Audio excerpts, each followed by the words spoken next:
કોષમાં આવેલી વિવિધ અંગિકાઓ. કોષમાં ઘણી બધી અંગિકાઓ આવેલી હોય છે, જેમાં પહેલું કોષ દિવાલ.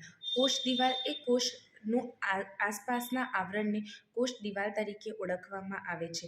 કોષ દિવાલ એ ખૂબ જ સખત જોવા મળે છે, અથવા તે કોષનું રક્ષણ કરે છે, કોષને આધાર આપવાનું કાર્ય કરે છે.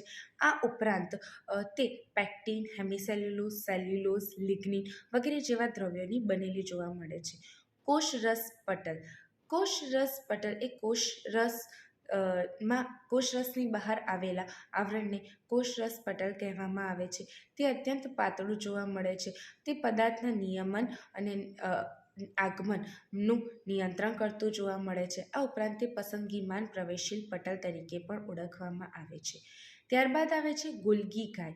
ગોલ્ગી કાયની શોધ કેમેલો ગોલ્ગી નામના વૈજ્ઞાનિકે કરી હતી. તે પ્રોટીનના સંશ્લેષણમાં અગત્યનો ભાગ ભજવતો જોવા મળે છે.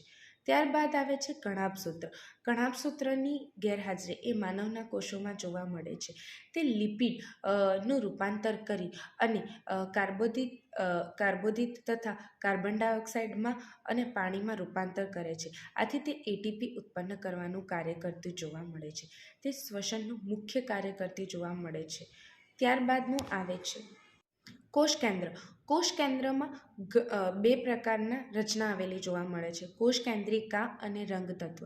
રંગતત્વ એ કૂચડામય આકારનું જોવા મળે છે, જે ડીએનએ ધરાવતું જોવા મળે છે, જે વારસાગત એક પેઢીમાંથી બીજી પેઢીમાં ઉતરી આવે છે. ત્યારબાદ આવે છે કોષ કેન્દ્રિકા. કોષ કેન્દ્રિકાની આસપાસ કોઈ પટલ જેવું આવરણ હોતું નથી. તે પ્રોટીન સૌથી વધારે પ્રમાણમાં ધરાવે છે. આ ઉપરાંત તે આરએનએ અને રિબોઝોમ્સ પણ ધરાવતી જોવા મળે છે. લાઇસોઝોમ. લાઇસોઝોમ એક પાચન કોથળી તરીકે પણ ઓળખવામાં આવે છે, કારણ કે તે પાચનનું કાર્ય કરતી જોવા મળે છે. જો તેના ઉત્સેચકો એ બહાર આવી જાય લાઇસોઝોમ્સમાં, તો તે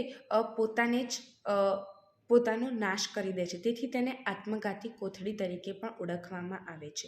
ત્યારબાદ આવે છે રંજક દ્રવ્ય. રંજક દ્રવ્ય 3 પ્રકારના જોવા મળે છે: હરિતકણ, શ્વેતકણ અને રંગકણ. હરિતકણ એ નોર્મલી પાંદડાઓમાં જોવા મળે છે, જે લીલા રંગના હોય છે. તેથી તેને પાનનું રસોડું તરીકે પણ ઓળખવામાં આવે છે. ત્યારબાદ આવે છે શ્વેતકણ. શ્વેતકણ એ રંગવિહીન જોવા મળે છે. અને ત્યારબાદ આવે છે રંગકણ. રંગકણ એ પરાગનયનની ક્રિયામાં મહત્વનો ભાગ ભજવે છે, અને તે ઘણા બધા રંગમાં આવેલો જોવા મળે છે. ત્યારબાદ આવે છે કોષરસ.